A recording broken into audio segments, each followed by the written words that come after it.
Gabby Petito and Brian Laundrie. Trapped. Gabby Petito owned a van. She and Brian Laundrie had been travelling across the United States for a number of months together in this small van, living in it, taking pictures as they travelled across the United States. She was creating a blog, working on that, the little blog, which Brian Laundrie condescendingly referred to it. He triangulated her with this vehicle. He locked her out of what was her property, threatened her, provoked her. All of this, of course, was part of the assertion of control over her that his unconscious narcissism engaged in order to ensure that she was kept under control and to enable him to draw fuel from her.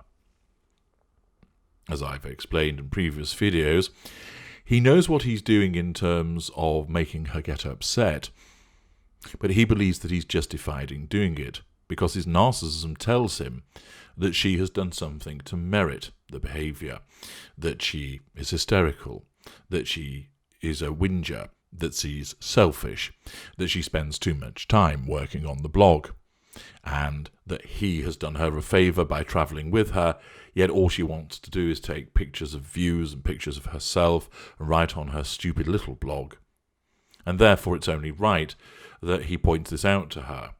And then, of course, when she reacts, understandably upset by the belittling behaviour from somebody she believes loves her, and she gets repeatedly treated this way, her anxiety levels soar, she perhaps loses her temper, becomes upset, there's an overflow of emotions, all an understandable response to the abuse that she's receiving. That is all then thrown in her face thereafter. He continues to provoke her. Look, you're hysterical. Look, you're crazy. Look, there's something wrong with you.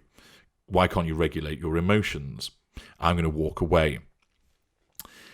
I need to take a breather from this. You need to calm the fuck down. And as you all know, never in the history of ever has telling somebody who's upset to calm down ever worked. He would continue to manipulate her, although he doesn't realise that is what he's doing. Yes, he knows he's upsetting her, but he sees it as merited because his narcissism tells him that. He doesn't look at it and think, I know she's not done anything wrong, but I'm still going to fuck with her. Ha ha ha ha ha. No, his narcissism doesn't operate in that way.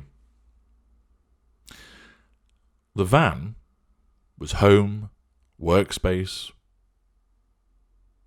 a place of shelter, a place of supposed protection, and ought to have been a sanctuary, a place from which they could gaze at sunsets, at the rear-view doors open, enjoying the trip together. Instead, it became a hellhole for Gabby Petito, and, typically of many narcissists, becomes an instrument which is used against her. When we triangulate our victims, triangulation being a means of assertion, control, and drawing fuel, possibly also gaining character traits and residual benefits, what happens is that we will triangulate you with other people. For instance, we'll compare you to somebody, both favourably and unfavourably. You'll be triangulated in a positive way during your seduction, during your golden period. Oh, you're far better than all those other women. They don't hold a candle to you.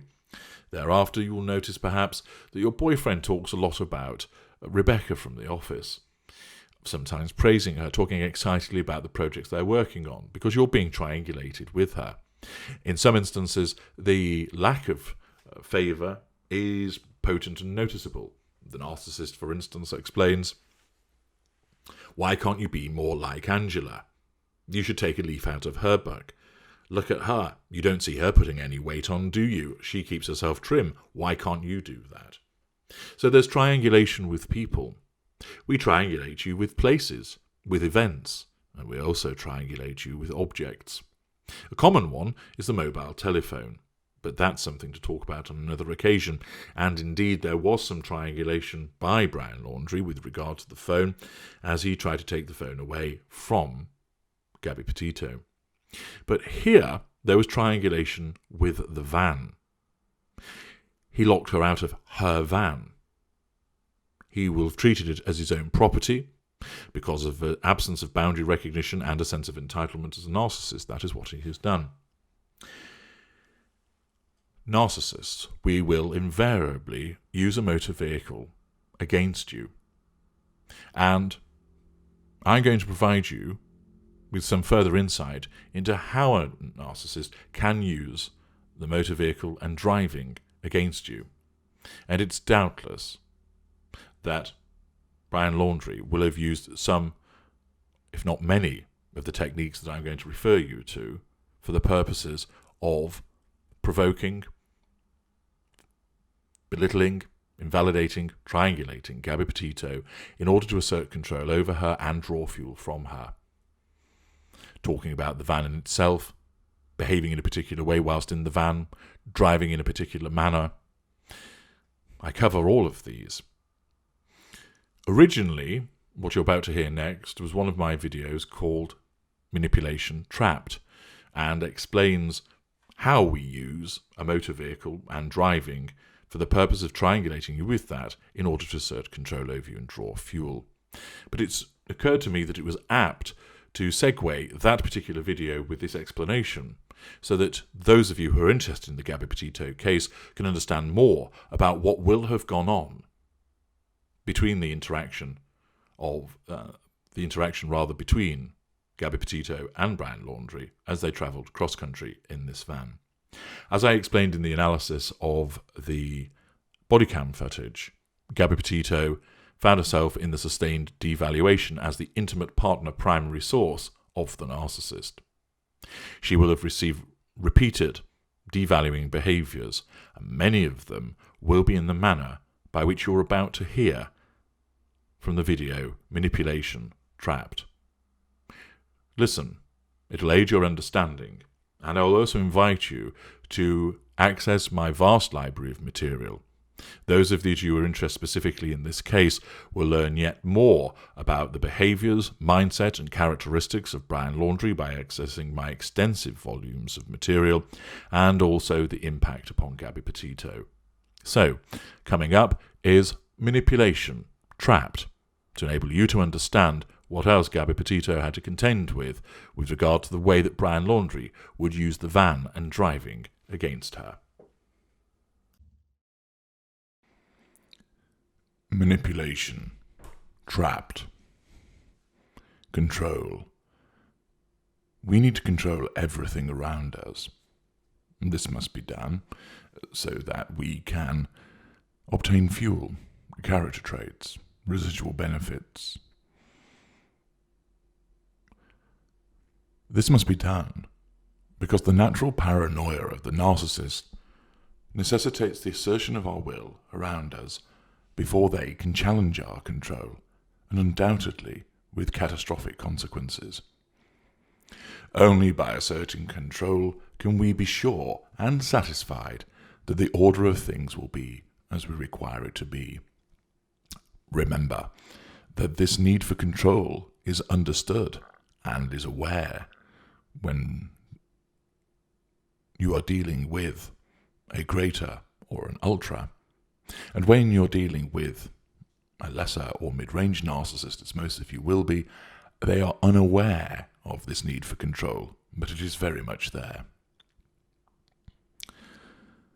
Whether we are aware or unaware, we hate to be the subject of the control of others. We are hypersensitive to threats to our control because we were created in a lack of control environment. And that was part of what made us. A threat to our control, in essence, reminds us of matters which are best left locked away. This need and desire for control causes us to instinctively or consciously adjust our manipulations so that we can engineer situations where we can achieve and assert total control. Total control arises when we have you trapped. The concept of trapping you works on several levels. The widest level is within the confines of the narcissistic relationship. This is why we regard your entanglement with us as being permanent. We chose you, and now you belong to us. You have no say in this, of course. Why would you, when you are not of our caliber. The idea of trapping you continues in terms of the formal relationship, and this is why we move swiftly to proclaim you as our boyfriend, girlfriend, fiancé, partner, wife, and so forth. The application of this labeling is more than just a convenient way of referring to you. We trap you during seduction with the illusion that we create. We trap you during devaluation through the application of our machinations to ensure that you remain stuck and confused. We place traps all around you, instinctively or consciously, so that they snap close and hold you tight. We get you pregnant. We isolate you from your friends. We make you give up your job so you become financially dependent on us. Although, of course, we will naturally complain about you leeching offers at a later stage. We stop you seeing your family. We smear people to you, and you to them, so you are cut adrift from your support networks. On and on it goes, the placing and laying of these traps at varying levels, so you remain trapped. This trapping continues within the various stages of the narcissistic cycle. Most often, this manifests when we are devaluing you. In keeping with the need to have total control, we want to engineer situations, consciously or instinctively, where you are under our control, unable to escape us, and thus we can exact our machinations against you and extract what we want from you. To do this, we create situational traps, and there are many of them, which I shall detail to you in other videos. But we shall begin with a situational trap of ours, which is a favourite, the car. We will naturally be at the wheel. After all, the car is ours. Whether it might be in your name is irrelevant, and so we have to be the one driving. We choose where we are going, the speed at which we go. The controls of the car are under our charge. You are sat beside us, seatbelt on, buckled into your seat as the world flashes by. You cannot escape us. You cannot jump from the car. You might unclip your seatbelt and climb into the back of the vehicle, if you are nimble enough, although we will stop you from trying to do that.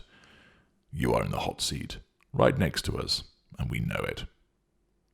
You may as well be cuffed to a chair in a dingy basement with a single bright light shining in your face, for the interrogation, and the treatment will be of a similar nature. The journey may have begun pleasantly enough, but if this is a trip which is taking place during your devaluation period, all it takes for you is to blunder by threatening our control, and then the nastiness commences. With you trapped, we know that we have you all to ourselves. There is nowhere for you to go. With a mid-range narcissist or a greater or ultra, you'll be lured into the vehicle purely for the purpose of us being able to rely on the situational trap. The behaviour which has challenged our control may have taken place earlier, in some instances where dealing with the greater or ultra, days earlier, and with the calculating mind of the greater or ultra firing away, we avail ourselves of the opportunity to coerce you to join us on a journey. It would undoubtedly be under some false pretense, a picnic, a drive to the coast, a trip to the shopping mall. Once you are in, the seatbelt is on, and the central locking clicks. Then you are our situational prisoner. The smile we wore fades in an instant, and, as the greater or ultra, the fury which we have kept under control is now allowed to the surface. This enables us to draw fuel from your reactions, your pleading, your questioning, your puzzled expression, the fright in your eyes, and such like.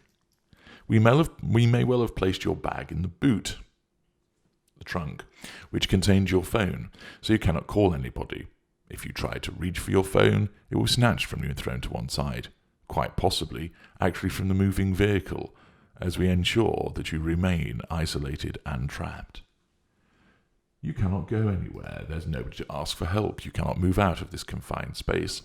Thus we have you in this situational trap, which is allowing us to assert complete and utter control over you, enabling us to do as we please for howsoever long we choose, and accordingly, such total control is very advantageous for us.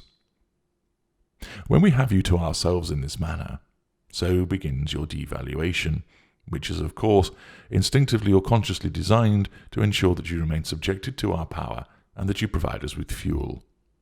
There are many different ways we achieve this when we have trapped in the passenger seat beside us, and these are some examples. Number 1, driving at an excessive speed and or recklessly. Number 2, slamming the brakes on, causing you to jolt forward, then accelerating. Then braking hard again, catapulting you back and forth. 3, braking hard when you're about to take a drink so it spills. 4, turning up the music extremely loud.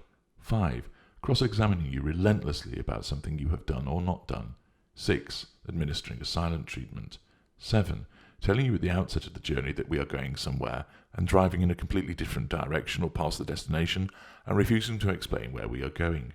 8, assaulting you physically as we drive.